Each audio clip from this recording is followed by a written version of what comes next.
Hello friends, myself doctor Shailesh Singh. Welcome to my YouTube channel homoeopathy in easy way. Friends, आज इस video में जो इस विषय पर हम चर्चा करेंगे वो है कि हम बीमार क्यों पड़ते हैं। मतलब हम बीमारी के जड़ में जाने की कोशिश करेंगे। अगर हम उसका निवारण कर लेंगे तो इससे हमको ये लाभ मिलेगा कि हम बीमारी से दूर रहेंगे, या अगर हम बीमार हैं तो हम वापस जल्दी से हम स्वस्थ हो सकते हैं। फ्रेंड्स, हमारा जो शरीर है ये पूरा ब्रेन और नर्वस सिस्टम के कंट्रोल में रहता है और एक मशीन की तरीके से काम करता है। हमारी तमाम गतिविधियाँ इस ब्रेन के द्वारा नियंत्रित होती हैं। इसका एक पार्ट है autonomic nervous system. Autonomic nervous system हमारी उन गतिविधियों को नियंत्रित करता है जिन पर हमारा डायरेक्टली कंट्रोल नहीं होता, जैसे हमारा हार्ट रेट, हमारा ब्लड प्रेशर, हमारा रेस्पायरेशन रेट, हमारा पाचन, डाइजेशन, ये सब हमारे एएनएस के कंट्रोल में रहता है, ऑटोनॉमिक नर्वस सिस्टम के कंट्रोल में रहता है। अब ऑटोनॉमिक नर्वस सिस्टम कैसे हमको कंट्रोल करता है और कैसे हमको बीमार बना सकता है, इस पर हम चर्चा करेंगे। फ्रेंड्स, ऑटोनॉमिक नर्वस सिस्टम के दो पार्ट हैं। एक है पैरासिम्पैथेटिक नर्वस सिस्टम और दूसरा है सिम्पैथेटिक नर्वस सिस्टम। या हम यूँ कहें कि हमारा शरीर दो मोड में रहता है, नॉर्मल मोड में या फिर इमरजेंसी मोड में। नॉर्मल मोड का मतलब है कि जब हमारा शरीर पीएसएनएस मतलब पैरासिम्पैथेटिक नर्वस सिस्टम के कंट्रोल में रहता है तो हम कहते हैं कि हमारा शरीर नॉर्मल मोड में है, और जब हमारा शरीर एसएनएस मतलब सिम्पैथेटिक नर्वस सिस्टम के मोड में रहता है तो हम कहते हैं कि हमारा शरीर इमरजेंसी मोड में है। ये इमरजेंसी मोड की ज़रूरत क्यों पड़ी? हमारी लाइफ में तमाम ऐसी कंडीशंस आती हैं जब हमको एक तुरंत बहुत ज़्यादा ऊर्जा की आवश्यकता होती है। जैसे आप सपोज करिए कि हमारे सामने कोई शेर आ जाए, या हमको कहीं अचानक दुश्मनों ने घेर लिया है, या हमारे घर में कोई दुर्घटना हो गई है। ऐसी कंडीशन में हमको वहाँ से निकलने के लिए बहुत सारी ऊर्जा की ज़रूरत पड़ती है। मतलब हमारी मांसपेशियों को इतनी ऊर्जा की ज़रूरत पड़ती है कि हम अगर 10 दुश्मन भी हमारे सामने हैं तो उनको मार के निकल जाएं, या अगर हम इतना तेज़ दौड़ें कि शेर भी हमारा पीछा नहीं कर सके। तो इस तरीके से हमको एक इमरजेंसी सिचुएशन को हैंडल करने के लिए एक इमरजेंसी मोड की ज़रूरत पड़ती है।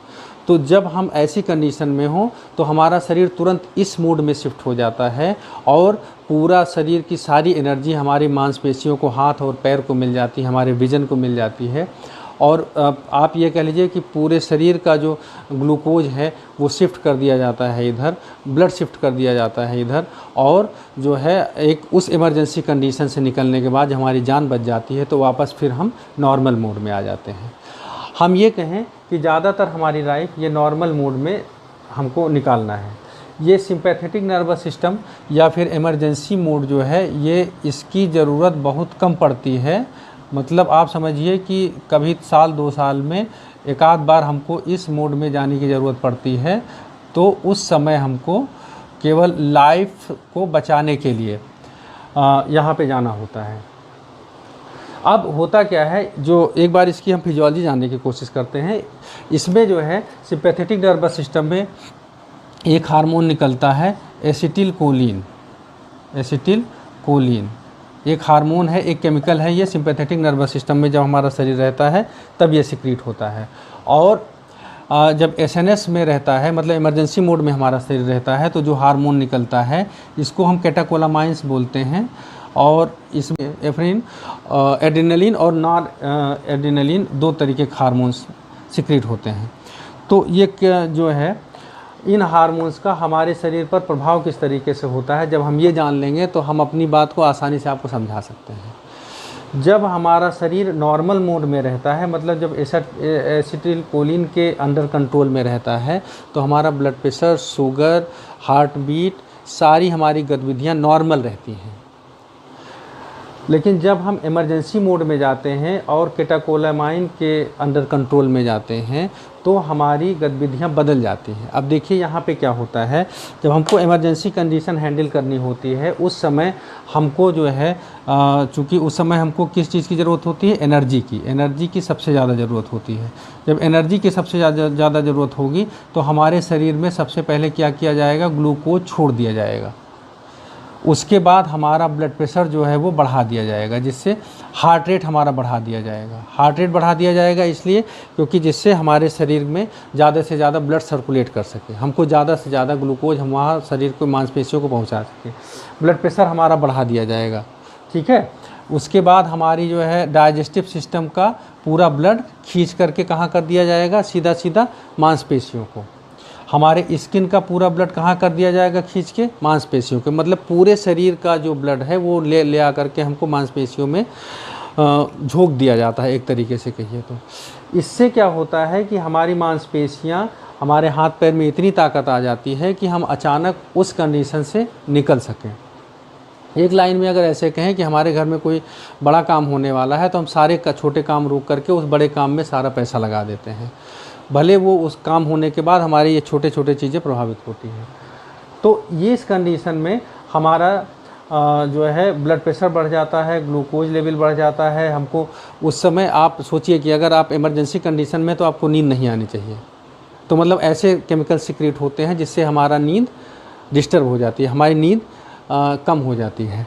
नींद कम हो जाती है, बीपी बढ़ गया, शुगर बढ़ गया, और क्या बोलते हैं, डाइजेशन हमारा वहाँ से ब्लड खींच लिया गया तो डाइजेशन हमारा डिमिनिश कर गया, डाइजेशन हमारा कम हो गया। भूख हमको उस समय नहीं लगनी चाहिए, प्यास नहीं लगती है, भूख प्यास सारी चीज़ें ख़त्म हो गई। अब देखिए हम कहाँ से नॉर्मल से हम शिफ्ट कर रहे हैं एक ऐसी कंडीशन में जिसको हम कहते हैं कि ये एबनॉर्मल कंडीशन है। अगर यही कंडीशन हमारे साथ लगातार बने रहे तो हम कहेंगे कि हम कहाँ जा रहे हैं, हम बीमारी की तरफ जा रहे हैं। ये तो नेचुरल हो गया साथियों, नेचुरल कंडीशन में ये सारी चीज़ें होती हैं। अब इसके बाद हम जब बात कर रहे हैं डिजीज़्ड कंडीशन में, अब हम करते क्या हैं इसको देखिए। करते हम ये हैं कि हम रोज़ के रोज़ हमारे साथ क्या होता है कि हम सुबह उठते हैं, सुबह के बाद हम लगातार किस चीज़ में रहते हैं, या तो हम तनाव में रहते हैं, टेंशन में रहते हैं, ठीक है, या हम क्रोध में रहते हैं, चिड़चिड़ापन हमारे अंदर रहता है। तो ये सारे जो इमोशंस हैं ये हमको कहाँ ले जाते हैं, सिंपैथेटिक नर्वस सिस्टम की तरफ। सिंपैथेटिक नर्वस सिस्टम में हमको थोड़ा सा ये शिफ्ट कर देते हैं। मतलब हम नॉर्मल से कहाँ चले गए, एबनॉर्मल की तरफ। हमको रहना यहाँ था, सुबह सो के उठते, अगर हम अच्छे मूड में उठते, अच्छे मूड में सारा काम करते तो हमको नॉर्मल मूड में होते। और अब हम जो है नॉर्मल से कहाँ चले जा रहे हैं, इमरजेंसी मोड में, थोड़ा सा ही सही। लेकिन रोज़ सुबह से शाम तक हम जितना तनाव लेते हैं, जितनी तरीके की बातें हमारे साथ होती हैं, जितना हमारे एक लाइन में अगर कहें, एक उसमें कहें तो हमारा जितना इमोशनल डिस्टरबेंस होता है, हमारे जितने इमोशंस में उथल पुथल होती है, वो हमको नॉर्मल मोड से इमरजेंसी मोड की तरफ शिफ्ट कर देता है। अगर हम शांत रहें, अगर हमारा इमोशन डिस्टर्ब ना रहे तो हम हमेशा इस मोड में रहेंगे और नॉर्मल मोड में हम लाइफ को निकालेंगे। लेकिन हम अपने आप को थोड़ा सा जब इधर शिफ्ट कर लेते हैं तो हम चले जाते हैं एसिटिल कोलिन से किधर, केटाकोलेमाइंस की तरफ। अब ये क्या करेगा कि हमारा ब्लड प्रेशर थोड़ा सा बढ़ा देगा, बीपी थोड़ा सा बढ़ा हुआ है, अब हमारा शुगर लेवल थोड़ा सा बढ़ा हुआ है, हमारा डाइजेशन थोड़ा सा डिस्टर्ब है, ठीक है ना, हमको प्यास थोड़ी सी कम लग रही है, हमको नींद थोड़ा सा कम आ रही है। ये सारी कंडीशंस थोड़ी थोड़ी हमको बाद में हमको एक चिड़चिड़ापन वाली अवस्था यहीं से हम शुरू होती है। उसके बाद में फिर धीरे धीरे हमको लगता है कि यार थोड़ा सा नींद डिस्टर्ब है, ये है वो है, तो हम थोड़ा सा डॉक्टर के पास जाते हैं, वो ब्लड प्रेशर नापता है, ब्लड प्रेशर कहता है साहब तुम्हारा ब्लड प्रेशर आपका थोड़ा सा बढ़ा हुआ है, 160/100 है। ऐसा करते एक दवाई इसमें जोड़ देते हैं, बीपी की दवाई हमारी शुरू हो जाती है, थोड़ा सा एंजाइटी की दवाई हमारी शुरू हो जाती है। और हम फिर जब वो उस पर भी शरीर हमारा कोप अप कर लेता है, ये यहाँ से हम थोड़ा सा और आगे शिफ्ट होते हैं, अगली बार जाते हैं, फिर उस पर बीपी बढ़ाता है, फिर एक दवाई उसमें ऐड हो जाती है। तो ऐसे आप देखिए, आपको रहना यहाँ चाहिए था, आपने अपने आप को उठा के यहाँ शिफ्ट किया, और उसके बाद में जब आप यहाँ शिफ्ट हो गए तो आप कहाँ गए, एक डॉक्टर के पास। डॉक्टर साहब ने आपको यहाँ से यहाँ शिफ्ट कर दिया, जबकि आप अपने आप को यहाँ से ला करके यहाँ शिफ्ट करना चाहिए था आपको। यहाँ शिफ्ट कैसे करते, अगर हम ये पूरी थियरी जान रहे हैं, ये सारी चीज़ें हमको पता हैं, आपको बस केवल एक चीज़ करना है कि आपको ये जो आपने तनाव लिया है, जो आपका टेंशन है, एंगर है, इन सब चीज़ों को आप थोड़ा सा ले आइए कामनेस की तरफ, मानसिक शांति की तरफ। अगर आप शांति की तरफ ले आते तो आपको फिर यहाँ से वापस हेल्थ की कंडीशन में शिफ्ट होने से कोई रोक नहीं सकता था। तो तो इस तरीके से हम देख रहे हैं कि हम कैसे अपने आप को एक नॉर्मल कंडीशन से डिजीज कंडीशन तक ले जाते हैं। फ्रेंड्स, दूसरी चीज़ ये है कि ये तो हमने की फिजियोलॉजिकल डिसऑर्डर्स की बात, जहाँ पे जैसे ब्लड प्रेशर, शुगर, जो से हमारा देश बहुत तेज़ से प्रभावित होते जा रहा है इससे। दूसरी जो डिजीज़ की कंडीशन होती है हमारा होता है इन्फेक्शंस की। इन्फेक्शंस कैसे होते हैं? इन्फेक्शन मतलब कोई भी बाहरी चीज़, बैक्टीरिया है, वायरस है, कोई पैथोजन है, वो हमारे शरीर पर आया, उसने हमको इन्फेक्ट कर दिया और हम बीमार पड़ गए। ये कैसे इन चीज़ों से रिलेट होता है? जब हम नॉर्मल कंडीशन से इमरजेंसी कंडीशन में जाते हैं तो उस समय हमारी इम्यूनिटी भी क्या हो जाती है, थोड़ी सी कम हो जाती है, हमारी इम्यूनिटी भी थोड़ा सा डिस्टर्ब हो जाती है। क्योंकि इस कंडीशन में, इमरजेंसी कंडीशन जो नेचुरल था वो था घंटे 2 घंटे के लिए, यहाँ पे इम्यूनिटी की ज़रूरत नहीं थी, ठीक है ना। तो चूँकि हमारा जो है यहाँ पे अब हमने इसको परमानेंट इधर शिफ्ट कर लिया, तो इम्यूनिटी भी यहाँ से उस हार्मोन्स की वजह से इम्यूनिटी भी थोड़ा सा डिस्टर्ब हो जाती है, इम्यूनिटी भी कम हो जाती है। तो जो इम्यूनिटी कम हो जाएगी तो हम आसानी से इन्फेक्शन के शिकार हो जाएंगे। आज देखिए कोरोना काल चल रहा है, आज वो लोग ज़्यादा आसानी से बच जा रहे हैं जो रिलेटिवली थोड़ा सा कम तनाव में थे, या बीमारियों से सीधे से लोग कहते हैं कि अगर आपको पहले से हार्ट डिजीज़, हार्ट, शुगर, इस तरीके से ब्लड प्रेशर की बीमारी है तो आपकी जान जाने का खतरा ज़्यादा है। अगर आप हेल्दी हैं और आपका इम्यून सिस्टम स्ट्रांग है तो आपको कोई दिक्कत नहीं। तो इस तरीके से हम फिजियोलॉजिकल डिजीज़ पर भी देख रहे हैं और क्या बोलते हैं, इन्फेक्शियस डिजीज़ पर भी देख रहे हैं। इन दोनों पे हमको ये थियरी समझ में आ रही है कि जब हम अपने आप को नॉर्मल मोड से इमरजेंसी मोड में शिफ्ट कर लेते हैं तो हमारे बीमार होने के चांसेस ज़्यादा हो जाते हैं। अब आइए देखते हैं कि हमारे पुराने लोग, हमारे ऋषि मुनि, आध्यात्मिक गुरु क्या कहते थे।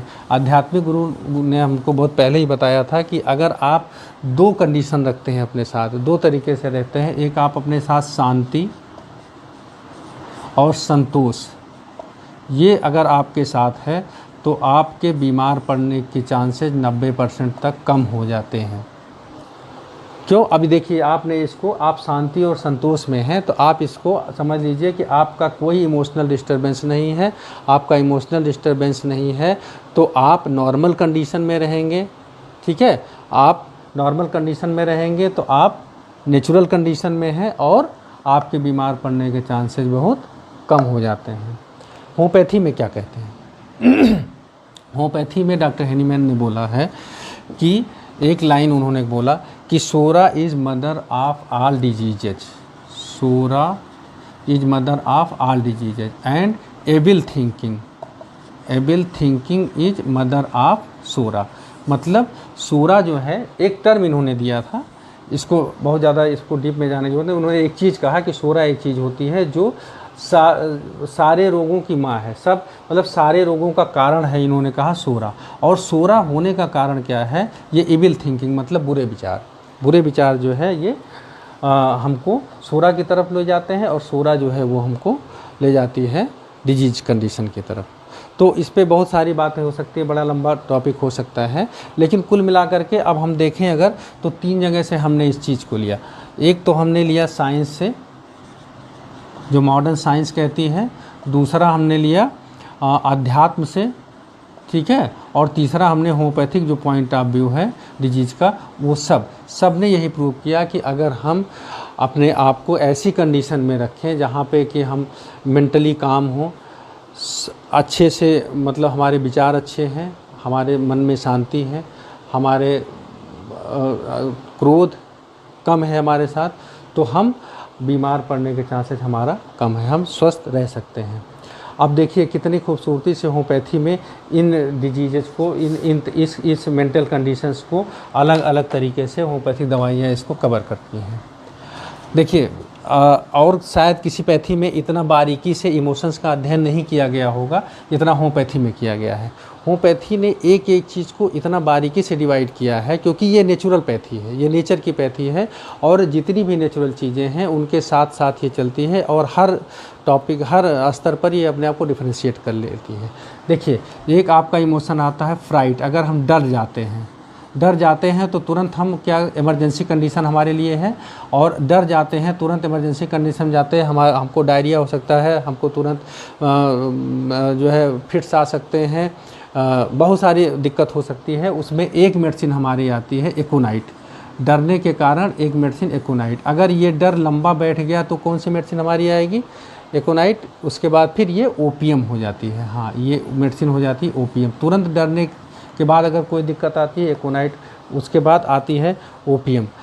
एंगर, अगर हम क्रोध करते हैं और उसके कारण हमको कोई जो है डिजीज़ कंडीशन कुछ भी हमको होता है, डायरिया, डिसेंट्री या जो है फिट्स आना शुरू होता है, तो उसकी मेडिसिन हमारे पास है कोलोसिंथ। ठीक है ना। अगर हमारा इंडिग्नेशन होता है, अगर हमारी बेइज्जती हो जाती कहीं पे, हम कहते हैं नहीं कि हम गए बस खून का घूंट पी कर के वहाँ से वापस चले आए। मतलब अगर हमारे बॉस ने हमको बुला के केबिन में डांटा, 4 लोग बैठे हैं, हम उसके सामने रिएक्ट नहीं कर सकते हैं, लेकिन हमारे अंदर एक समझ लीजिए कि एक कौतूहल मच गया, हमारा एक इमोशनल डिस्टर्बेंस हुआ, तो इस पर कौन सी मेडिसिन आती है हमारे यहाँ? स्टेफिसेग्रिया बहुत अच्छी मेडिसिन है। अगर हमारा कोई जानने वाला किसी की मृत्यु हो जाती है, कोई मिस हैपनिंग हो जाती है, कोई हमको इस तरीके का जो है इमोशनल डिस्टर्बेंस आता है, तो वहाँ पे इग्निशिया फेरम, इग्निशिया है, एसिड फास है, नेट्रेम्यूर है, इस तरीके की तमाम सारी मेडिसिन आती है। देखिए ये सारी चीज़ें। अब देखिए आपको अचानक कोई बड़ा खुशी का समाचार मिल गया, अचानक आपकी लॉटरी मिल गई, यहाँ पे भी जो है आपको क्या हुआ? एक इमोशनल डिस्टर्बेंस हो गया। आपको तो बड़ी खुशी हुई। अब आपको इतना जो है शॉकिंग न्यूज़ मिली कि आपको रात में नींद नहीं आ रही है। अब यहाँ पे देखिए ये भी एक तरीके का इमोशनल डिस्टर्बेंस है। यहाँ पे मेडिसिन आती है कॉफिया। यहाँ पे कौन सी मेडिसिन आती है? कॉफिया। कास्टिकम मेडिसिन आती है, हमारा कोई अपना बीमार है तो उसके साथ हमारा इमोशनल अटैचमेंट है, उसको देखने गए, उसके बाद लौट के आके सोच रहे हैं, देखिए वहाँ पे क्या आ गई हमारी मेडिसिन? कास्टिकम आ गई। काकुलस आ गई, हम रात भर सेवा में लगे हुए हैं, एक इमोशनल अटैचमेंट भी है उसके साथ, उसका दुख नहीं देख पा रहे हैं, इस तरीके से एक इमोशनल डिस्टर्बेंस हमारे साथ हुआ। हमारे साथ मेडिसिन आ गई कौन सी? काकुलस। हाँ, बहुत ज़्यादा एरोगेंट हो गए हम, अचानक कोई ऐसी बात हुई, अब समाज ने हमको जो है ऐसे कई बार लताड़ा, ये किया वो किया कि हमारे अंदर एरोगेंट बहुत ज़्यादा बढ़ गया। हमारे पास मेडिसिन आ गई प्लेटिना। तो इस तरीके से इमोशनल डिस्टर्बेंस पे होम्योपैथी में एक पर उस पर जो है स्टेप पे देखिए आप अलग अलग मेडिसिन बदल जाती है। दूसरा है, एक तो हमने आपको जो बहुत बड़ी बात बताई, अगर आप इस तरीके से रहते हैं, अगर आप अपने आप को नॉर्मल मोड में रखते हैं, अगर आप जो है चीज़ों को लाइटली लेते हैं, अगर आप क्रोध, ईर्ष्या, द्वेष इन चीज़ों से दूर रहते हैं, तो आप बहुत समझिए 70% बीमारियों से बचे रहते हैं। इसके बाद हमारा दूसरी चीज़ आती है खान पान। हमारा खान पान के लिए फ्रेंड्स हम आपको बताना चाहते हैं कि आप जितना नेचर के करीब रहेंगे, जितना रफ फूड्स यूज़ करेंगे, जितना जो है अनप्रोसेस्ड फूड यूज़ करेंगे, उतना आप जो है हेल्दी रहेंगे। तीसरा है एनर्जी लॉस, व्यायाम करना। अगर आप व्यायाम करते हैं, और व्यायाम में दोनों ज़रूरी है, फिजिकल और मेंटल व्यायाम, फिर वहीं पे आप चले जाइए। अगर आप जो है योगा करते हैं और ध्यान करते हैं, तो आप उस वक्त अपने सारे विचारों पर को कम से कम कुछ देर के लिए नियंत्रित करते हैं और अपने आप को इमरजेंसी से नॉर्मल मोड में ले आते हैं। तो इस तरीके से यहाँ पे आपका आ गया खान पान, व्यायाम और जो है खुश रह करके हम अपने आप को इन बीमारियों से दूर रख सकते हैं। तो मुझको लगता है कि आपको ये वीडियो पसंद आया होगा। इसको थोड़ा सा क्लिष्ट टॉपिक था, इसलिए मैंने इसको शॉर्ट करने का प्रयास किया। इसको आप 2-3 बार देखेंगे तो आपको ये चीज़ें और समझ में आ जाएंगी। Thank you.